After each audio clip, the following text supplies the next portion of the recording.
आप जी को और बहुजन समाज में जन्मी हमारी त्यागमयी माएँ सावित्रीबाई फुले माता, रमाबाई, फातिमा शेख, ननगेली, ये ऐसी माएँ जिन्हें हम कहीं न कहीं याद करने में परहेज़ करने लगते हैं, खासकर तब जब हम पढ़ लिख करके आगे बढ़ते हैं।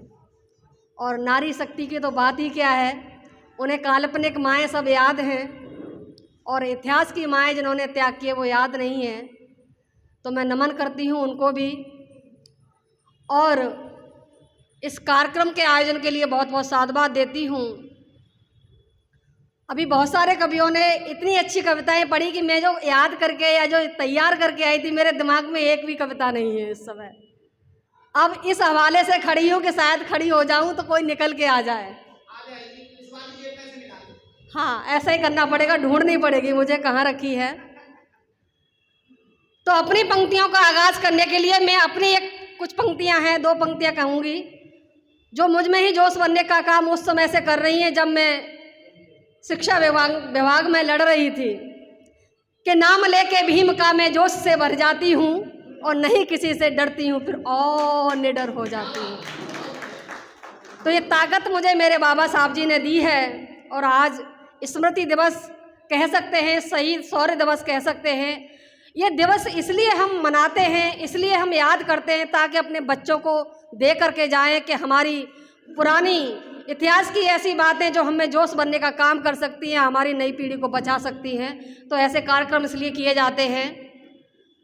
अभी मैं रास्ते में आ रही थी तब मैंने कुछ पंक्तियां लिखी, आप लोगों के बीच में प्रस्तुत करना चाहूँगी कि भीमा कोरे गाँव की कहानी तुम सुनो, भीमा कोरे गाँव की कहानी तुम सुनो, पेशवाओं ने जो खाई मुँह खानी तुम सुनो, पेशवाओं ने जो खाई मुँह खानी तुम सुनो। दे गए इतिहास हमको भीमराव जी, दे गए हैं इतिहास हमको भीमराव जी, प्रण लीजिए नए, प्रण लीजिए नए नए सपने तुम बुनो, प्रण लीजिए नए नए सपने तुम बुनो। और आज हम इतिहास को याद करते हुए एक संकल्प भी लेना चाहिए हम लोगों को कि आगे हमें किस तरह से काम करना है, क्या रणनीति होगी हमारे बाबा साहब की विचारधारा को बचाने के लिए, हमारी नई पीढ़ी को तैयार करने के लिए। अभी पहले कभी आए थे आकाश जी, जिन्होंने पत्नी को लेकर बहुत कुछ कहा, बीच में हमारे करदम भाई साहब भी बोल गए। तो अभी मैं कहना चाहूँगी कि मैं जब रास्ते में आ रही थी तो गाड़ी में 3-4 महिलाएं बता रही थी, दोनों हम उम्र की थी। कह रही थी अच्छा ये बता तेरे पति कैसे हैं? बोली कैसे हैं? सही है जैसे भी हैं। दूसरी बोली कि मेरे तो बहुत बेकार हैं। तीसरी बोली लगता है वो आकाश के घर से ही हो। बोली मैं ना, पति सबके टेढ़े मेढ़े होते हैं, उन्हें ठोंक पीट के सही खुद ही किया जाता है। अब बात ये ठोंक पीटने वाली बात आ गई, यानी हमारा नकारात्मक और सकारात्मक बिंदु कहाँ काम करता है। जब पत्नियों की बात आती है तो सबसे पहले मेरे दिमाग में माता रमाबाई आती हैं और आज मैं माता रमाबाई पर ही बात करना चाहूँगी। सबसे बड़ी बात क्या है कि कोई भी जीवन साथी अपनी बीवी से रूठता है या बीवी उससे रूठ जाती है तो वो कहता है मनाते हुए कि मैं तुमसे नफरत नहीं करता और ये भी नहीं कहता कि तुम में सारी कमियां हैं, लेकिन मैं ये कहना चाहता हूँ कि मुझे सबसे ज़्यादा उम्मीदें भी तुम्ही से हैं। ऐसा बाबा साहब भी कहते थे माता रमाई से। तो इन उम्मीदों के साथ कहीं हीला हाली होती है तो वहाँ मनमुटाव हो जाता है और कहने को कह सकते हैं कि जीवन साथी या जीवन संगिनी एक ही गाड़ी के 2 पहिए हैं जिन्हें एक साथ चलना होता है। बात रमाबाई की आती है और ये उल्हाना रहता है, खास करके मेरे साथ उल्हाना रहता है कि मैडम नौकरी के साथ साथ बच्चों को पालना और समाज में जाकर के लोगों को जागृत करना, पगला पगला तो नहीं गई हो। मैं उनसे कहना चाहती हूँ और एक बात और कहेंगी कि मैडम अगर आपकी तरह हम भी घर से बाहर निकल लिए तो हमारे बच्चों का क्या होगा। क्या अपने परिवार से प्यार नहीं करती? मैं कहती हूँ हाँ करती हूँ। उनको याद दिलाना चाहती हूँ कि हम सब अपने परिवार से प्यार करते हैं, लेकिन जब तक हमने अपना इतिहास नहीं पढ़ा तो हम नए इतिहास को रचने की कैसे हिम्मत कर सकते हैं। इसलिए हमें बाहर निकलना पड़ता है। और बाबा साहब पर भी लोग ये कहने लगते हैं कि बाबा साहब ने अपने परिवार पर ध्यान नहीं दिया, क्योंकि उनकी 4 संतानें दुनिया से चली गई। इसका एक सबसे बड़ा उदाहरण कि बाबा साहब ने अपने घर से, अपनी गृहस्थी से, अपनी जीवन संगनी से प्रेम किया कि नहीं किया, आज मैं वो रखना चाहूँगी। और बात थोड़ी लंबी चलेगी, आप पर निर्भर करता है कि मुझे कितना सुन पाएंगे। जहाँ लगे कि आप सुन पा रहे हैं तो मैं बढ़ूंगी, नहीं मैं अपने कदमों को पीछे रख लूँगी। बात आती कि बाबा साहब ने माता रमाबाई से कितना प्रेम किया। बात उस समय की है जब भारत और पाकिस्तान का विभाजन होने वाला था 1947, और बाबा साहब 1947 की सारी समस्याओं को खुली आंखों से देख रहे थे कि अगर भारत पाकिस्तान बट गया तो आने वाले समय में क्या क्या होने वाला है, क्योंकि बाबा साहब बहुत दूरदर्शी थे। तो उन्होंने एक पुस्तक लिखी 1941 में, थॉट्स ऑन पाकिस्तान, जो पाकिस्तान की समस्याओं को लेकर के थी, और पुस्तक को उन्होंने समर्पित किया था माता रमाबाई को। माता रमाबाई को उस पुस्तक का समर्पित करना ही सबसे बड़ा उदाहरण है कि बाबा साहब माता रमाई से कितना प्रेम करते थे।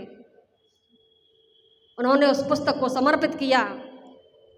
ऐसी एक पुस्तक और लिखी गई जो मराठी में थी, पुस्तक का नाम था रमाई, और उसके लेखक थे यशवंत मनोहर। उस पुस्तक का हिंदी अनुवाद किया था भरत यादव जी ने। उस पुस्तक में, रमाई पुस्तक में एक पत्र है 30 दिसंबर 1930 का, 2 दिन पहले 30 दिसंबर निकल गई है। 30 दिसंबर 1930 का एक पत्र बाबा साहब लंदन से माता रमाबाई के लिए लिखते हैं। उस पत्र से मैंने पढ़ करके भावुक होकर के कुछ पंक्तियां लिखी, वो आप लोगों के बीच में समर्पित करना चाहूंगी। हमारा जीवन साथी, हमारी जीवन संगनी जब इतनी दूर कहीं बाहर रहता है और जब वो पत्र या प्रेम की बातें लिखता है तो सबसे पहले वो व्यक्तिगत बातें लिखता है, लेकिन वहाँ मेरे बाबा साहब, आपने उस पत्र में अपने ग्रस्त जीवन को बहुत पीछे रखा, और उन्होंने उस पत्र में शुरुआत कहाँ से की वो मैं आपको बताना चाहती हूँ। क्या कह रहे हैं बाबा साहब उस पत्र में? माता रमाई से कह रहे हैं कि माता रमाई, इतनी दूर जा कर के मैं क्यों इतनी पढ़ाई करता हूँ, आश्रम में इतना क्यों दूर रहता हूँ, अपने बच्चों को मैं इतना प्रेम क्यों नहीं कर पाता हूँ, मैं बताना चाहता हूँ। कहते हैं कि अमीरी ऐश्वर्य की बातें नहीं मेरे काम की रामो, अमीरी ऐश्वर्य की बातें नहीं मेरे काम की रामू, रात दिन करता हूँ मेहनत नहीं आराम है रामू, रात दिन करता हूँ मेहनत नहीं आराम है रामू, मुश्किलें और दिक्कतें तो तुम्हारे डर से भागेंगी। मेरे साथ जो पावर है वो आपके प्रेम की पावर है। माता रमाई से बाबा साहब कहते हैं कि मुश्किलें और दिक्कतें तो तुम्हारे डर से भागेंगी, तानता हूँ प्रेम छतरी लगी जब घाम है रामू, तानता हूँ प्रेम छतरी लगी जब घाम है रामू। पीछे मेरे भाई खड़े हैं, कृपया बैठ जाएंगे तो ज़्यादा अच्छा रहेगा। आगे कहना चाहते हैं बाबा साहब कि मैं इतना पढ़ाई क्यों करता हूँ। वो कहते हैं कि धर्म की इस गुलामी का पता मुझको ढूंढना है। बाबा साहब कह रहे हैं कि मेरी मेहनत इतनी क्यों की जाती है मेरे द्वारा, कि धर्म की इस गुलामी का पता मुझको ढूंढना है, विषमता की बेल गहरी इससे जड़ से मुड़ना है, विषमता की बेल गहरी इससे जड़ से मुड़ना है, तुम्हारा साथ मिल गया तो फिक्र मुझको है अब कैसी, दबे कुचलों का स्वर बनकर मुझे सदियों गूंजना है, दबे कुचलों का स्वर बनकर मुझे सदियों गूंजना है, मुझे सदियों गूंजना है। और अग्रिम पंक्ति में बाबा साहब कहना चाह रहे हैं, देखिए पत्र में बाबा साहब हमारे समाज की चिंता को व्यक्त करते हैं। आज की बीबियां होती तो कैसे झुंझला जाती, पागल आदमी है, इतने सालों से बाहर रह रहा है, समाज की बातें कर रहा है। लेकिन बाबा साहब माता रमाबाई का धैर्य देखिए, कहना चाह रहे हैं वो पत्र में बाबा साहब कि पीड़ा के पहाड़ तले हजारों साल दबा बहुजन, हमारे लिए चिंता व्यक्त करते हैं कि पीड़ा के पहाड़ तले हजारों साल दबा बहुजन, अपनी बौद्धिक क्षमता से किया करता रहा जतन, अपनी बौद्धिक क्षमता से किया करता रहा जतन। अग्रिम पंक्ति आपके अंदर से प्रेम उमड़ निकालेगी, आपके अंदर एक प्रेम उमड़ेगा। आशीर्वाद चाहूंगी आप सभी का कि पीड़ा के पहाड़ तले हजारों साल दबा बहुजन, अपनी बौद्धिक क्षमता से किया करता रहा जतन। निर्दयी नहीं हूँ मैं रमा, बस जिद के पंख लगाए हैं, निर्दयी नहीं हूँ मैं रमा, बस जिद के पंख लगाए हैं। रात दिन मैं भी तड़पा हूँ, दिखाया नहीं कोई क्रंदन, रात दिन मैं भी तड़पा हूँ, दिखाया नहीं कोई क्रंदन, दिखाया नहीं कोई क्रंदन। और बाबा साहब उस पत्र के मध्यम भाग में कहते हैं, क्या कहते हैं सुनिएगा। अब वो अपनी रामू को स्नेह से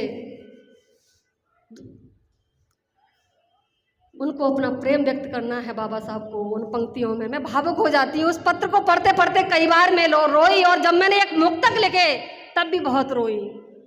कैसे थे हमारे बाबा साहब, क्या कहते हैं बाबा साहब कि तुम्हारे साथ बिना रामू ज्ञान सागर अधूरा है, तुम्हारे साथ बिना रामू ज्ञान सागर अधूरा है। सुखद एहसास से नाचा हमेशा मन मयूरा है, सुखद एहसास से नाचा हमेशा मन मयूरा है।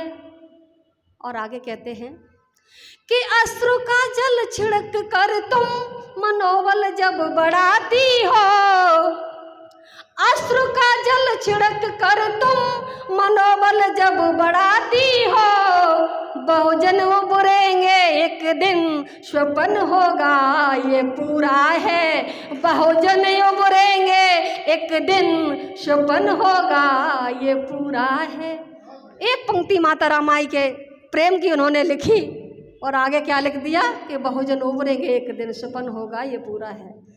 सात समुद्र पार बाबा साहब बैठ करके हमारी चिंता करते हैं। ऐसे त्यागमयी माँ, ऐसी त्यागमयी बलिदानी माँ को हम कैसे भूल सकते हैं।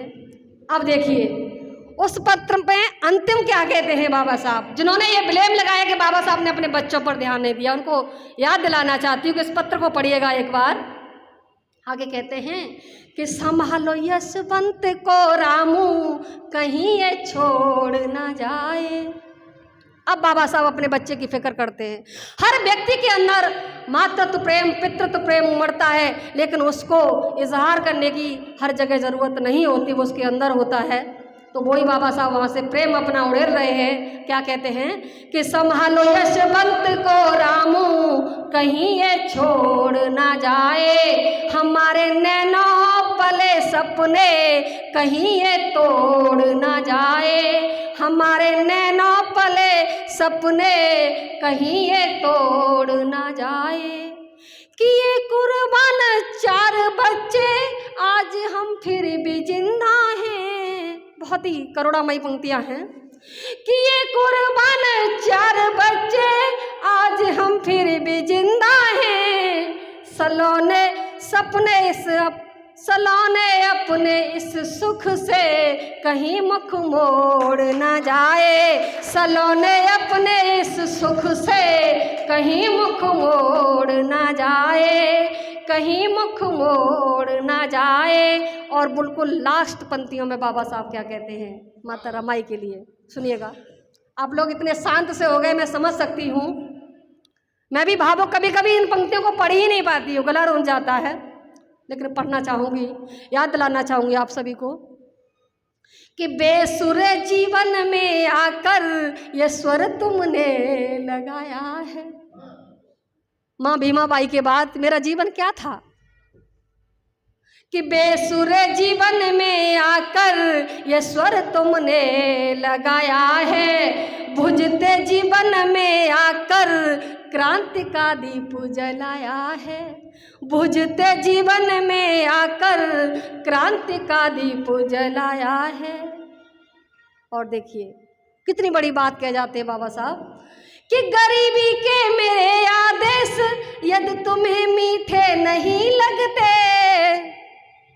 कितनी मजबूरियों में माता रमाई ने बाबा साहब को आर्थिक सहयोग किया है, इससे आप हम लोग अछूते नहीं हैं कि गरीबी के मेरे आदेश तुम्हें यदि मीठे नहीं लगते। बना रहता पौधा बोना तुमने एक वृक्ष बनाया है। बना रहता पौधा बोना तुमने एक वृक्ष बनाया है।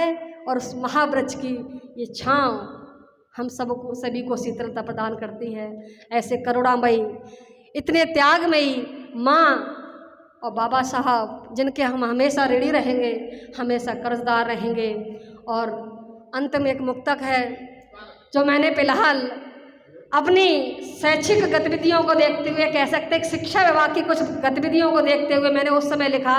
जब मैं वहाँ बैठी थी ऑफिस में तो मैंने वहाँ देखा कि मेहनत वाला भी सर पढ़ रहे थे, कमेरा परेशान रहता है, कमेरा वर्ग, और जो चापलूसी करता है वो क्या करता है, खुश रहता है। तो मुझे उस वक्त पंक्तियाँ याद आ रही थी, कह सकते हैं मानवर कांशीराम की पुस्तक चमचा युग, और मुझे बिल्कुल खुली आंखों से देख रही थी कि कांशीराम जी ने, मानवर जी ने ऐसे ही लोगों को देखा होगा, तब चमचा युग पुस्तक उन्होंने लिखी। कहना चाहूँगी कि चमचाओं की चांदी है, चमकते चेहरे रहते हैं। ये मैंने बीआरसी में भाई साहब लिखा बैठ करके मुक्तक कि चमचाओं की चांदी है, चमकते चेहरे रहते हैं। हुजूरी करें अफसरों की तो पहरे उनके रहते हैं। हुजूरी करें अफसरों की तो पहरे उनके रहते हैं। रक्त की हर एक कतरे से दासता की ही बू आती। रक्त के हर एक कतरे से दासता की ही बू आती। अनैतिक कामों से इनके ये रिश्ते गहरे रहते हैं। अनैतिक कामों से इनके ये रिश्ते गहरे रहते हैं। ये रिश्ते गहरे रहते हैं। और इस मुक्तक का ताल्लुकात है मेरा, बहुत गहरा ताल्लुकात इसलिए भी है क्योंकि जब मुझे सस्पेंशन दिया गया था कि मैं जय भीम क्यों बोलती हूँ, और जब मैंने हाई कोर्ट की शरण ली और मेरा बहुत जल्दी मेरी बहाली हुई थी, और बहाली होने के बाद जो मुझे पत्र मिला था हाई कोर्ट से, वो पत्र मैंने उन अधिकारियों के मुंह पे मारा था कि मैंने तुम्हारी गुलामी नहीं की, मैंने बाबा साहब के दिए हुए न्यायालय का द्वार खटखटाया और मैंने वहाँ से जीत हासिल की है। तो ये पंक्तियाँ मुझ में जोश भरती हैं और हमेशा कहती हैं कि रखना है वजूद स्वयं का तो गलत का विरोध कर। रखना है वजूद स्वयं का तो गलत का विरोध कर। तुम डरोगे जितना हुआ उतना डराएंगे, तुम क्यों कर डर। तैरती रही लाशें हमेशा लहरों पर, तैरती रही लाशें हमेशा लहरों पर, तैराक तो पार गए। तैरती रही लाशें हमेशा लहरों पर, तैराक तो पार गए। मृत्यु तो शाश्वत है आएगी, पर मरने से पहले तो न मर। मृत्यु तो शाश्वत है आएगी, पर मरने से पहले तो न मर।